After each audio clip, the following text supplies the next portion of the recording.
BNP chairperson ও সাবেক প্রধানমন্ত্রী বেগম খালেদা জিয়ার ৮০তম জন্মদিন উপলক্ষে ঝালকাঠিতে আলোচনা সভা ও দোয়া মাহফিলের আয়োজন করা হয়েছে। শুক্রবার শহরের একটি কমিউনিটি সেন্টারে এই অনুষ্ঠান অনুষ্ঠিত হয়। ঝালকাঠি সদর উপজেলা বিএনপির সাবেক সভাপতি সরদার এনামুল হক এলিনের সভাপতিত্বে অনুষ্ঠানে প্রধান অতিথির বক্তব্য রাখেন বিএনপির কেন্দ্রীয় কমিটির ধর্ম বিষয়ক সম্পাদক রফিকুল ইসলাম জামাল।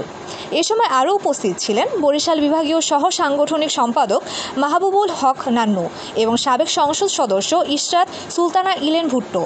বক্তারা বলেন, বেগম খালেদা জিয়া বাংলাদেশের গণতন্ত্রের জন্য সর্বোচ্চ ত্যাগ স্বীকার করেছেন। দেশের মঙ্গল নিশ্চিত করতে হলে বিএনপিকে ক্ষমতায় ফিরিয়ে আনতে হবে। আগামী নির্বাচনে বিএনপিকে বিজয়ী করার জন্য তারা নেতাকর্মীদের প্রতি আহ্বান জানান। আলোচনা সভা শেষে বেগম খালেদা জিয়ার সুস্থতা কামনা করে বিশেষ দোয়া ও মোনাজাত করা হয়। অনুষ্ঠানে বিএনপি, যুবদল, ছাত্রদল, স্বেচ্ছাসেবক দল ও ওলামা দলের বিপুল সংখ্যক নেতাকর্মী উপস্থিত ছিলেন।